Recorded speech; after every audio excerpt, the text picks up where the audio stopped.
Qu'est-ce que c'est que ça? C'est du café? Mais je ne bois jamais le café, mon pauvre ami. Ça fait des taches jaunes tout à fait répugnantes sur les dents. Alors tu me rends ta mère, s'il te plaît. Où est mon grand? Où est Gilbert? Oui, excuse-moi, mon petit ami, mais tu préviens la prochaine fois quand ça tourne.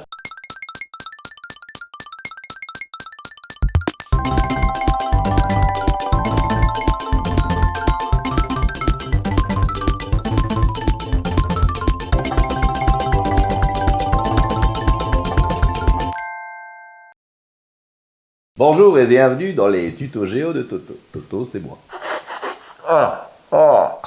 Alors, le Guatemala. Bon, on va se vendre la poire. Assurément. Non, merci Gilbert, pas de poire. Enfin, pas tout de suite en tout cas. Oui, mon grand, tu es gentil. C'est bon, on y va. 2 minutes, on n'est pas aux pièces non plus, hein. Laissez-moi un peu le temps. Par quoi on commence là? Le contexte historique? Pour mémoire, les ancêtres guatémaltèques sont des Mayas. Les mêmes qui ont prédit la fin du monde en 2012. Tu vois un peu le niveau. Les mecs avaient déjà 2 pieds dans le ciment. Comment tu veux construire un patrimoine culturel solide dans ces conditions?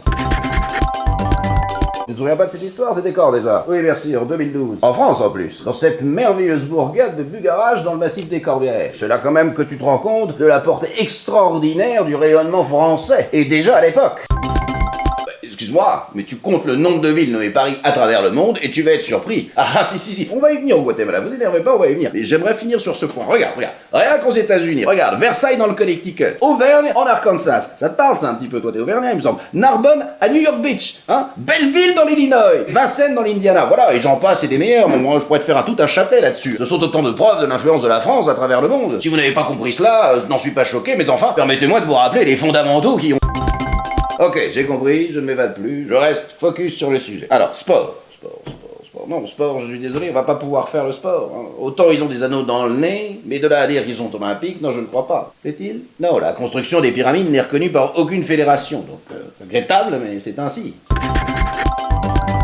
Le Guatemala a connu de sombres et tristes périodes dans son histoire. C'est en 1807 que Napoléon Ier le délivre des colonies espagnoles. Il rattache aussitôt le Guatemala à la France.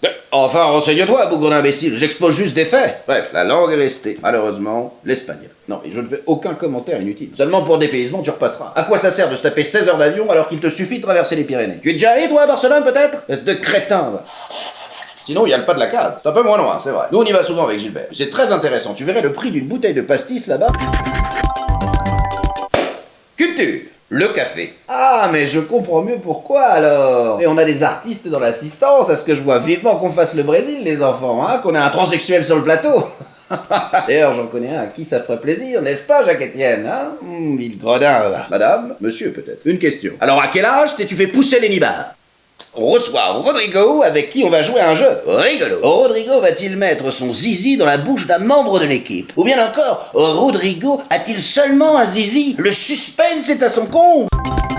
Ok, donc, le café, et la drogue, évidemment, qui a permis au pays de se sortir d'une de ses plus graves crises financières. Non, alors, à ce moment-là, si on ne peut plus rien dire, alors... Donc, les Guatémaltèques, qui sont de gentils garçons, et qui vivent des ressources naturelles de leur pays. Eh bien, qu'est-ce qu'ils font, les Guatémaltèques? Ils extraient des arbres une substance miraculeuse et bénéfique pour l'homme, qu'ils s'en vont après exporter à travers le monde. À l'instar de notre Gaulois préféré et sa célèbre potion magique, cette substance assure à l'homme assurance et détermination. Et je n'ai pas parlé de drogue. Quelqu'un m'a-t-il seulement entendu prononcer le mot drogue? Non, s'il te plaît, Gilbert, mange ça. Quand on s'attache à un pays, il faut savoir en observer toutes les facettes, voilà tout. Hein, bon, je vous trouve un petit peu cul-tendu sur le sujet. Mais très bien. Parlons cuisine. Ou sport, là, comme dirait l'autre. Non, vraiment, vous êtes gentil. Mais bon, le sport, il doit certainement y avoir un Go Sport, un Sport 2000 ou un Décathlon. Mais à part ça, c'est tout ce que j'ai à dire sur le sujet. Arrêtez de me regarder comme ça, hein. J'ai rien d'autre à ajouter, moi. Quelqu'un connaît-il un Guatémaltèque? Non mais sérieusement, dans ses amis ou dans ses proches? On n'en parle jamais aux infos. Y a même pas de djihadistes là-bas. Même les chauffeurs de taxi ne sont pas guatémaltèques. Et pourtant, on trouve de tout. Guatemala, mon pays Guatemala. Ce n'est pas très loin les Antilles, hein. Regardez. Si vous voulez découvrir un paradis terrestre préservé de l'indigence humaine, je vous le conseille.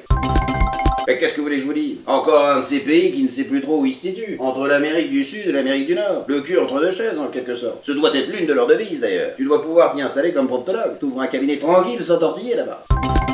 Ah oui, si, il y a de jolies plages, si tu aimes flâner un peu. D'ailleurs, je sais qu'il y en a certains ici qui aiment bien s'exhiber avec une ficelle dans le derrière. Mon bon plan? Après, vous en ferez ce que vous voudrez. Dunkerque. La plage y est superbe et son beffroi majestueux. Vous n'y croiserez jamais aucun moustique ou aucun individu déviant. Les gens y sont tout à fait charmants, comme nous d'ailleurs. Non, clairement, si je dois recommander quelque chose au guatémaltèque, c'est vraiment le beffroi de Dunkerque. On l'a jamais fait, croyance, c'est nouveau. Ah non, moi j'aime bien, mais faudra pas trop dévier, c'est tout. Hein. Quand on parle de religion, c'est toujours un petit peu compliqué ces choses-là. Non, mais vas-y, on peut faire croyance, hein, n'aie pas peur. Hein. Puis de toute façon, je vais te dire, dans ce coin-là, il n'y a pas de juifs. Hein, donc on est tranquille. On peut dérouler à l'aise sans qu'il nous tombe quoi que ce soit sur la gueule. Donc, au Guatemala, la religion qui a connu ses plus beaux jours et qui fut pendant plusieurs semaines au top des charts, si vous me passez l'expression, c'est bien entendu la religion maya. Ils ont construit des temples majestueux tout en escalier, à l'image de certains bâtiments de la grande mode d'ailleurs. Ils s'y rendaient donc le dimanche, comme pour la messe. Ils sacrifiaient alors une jeune vierge en offrande au soleil, ou à la lune, ou à Jupiter. On va savoir ce qu'ils auraient encore désigné comme étoile à l'époque. Je rappelle à ce propos que le télescope a été inventé en 1671. Ah oui, pour le coup, c'était festif. Plus besoin d'aller au confessionnal. Ça te passait l'envie de piquer des bonbons, crois-moi. Comment passer du Guatemala à Guantanamo en abattement de cils?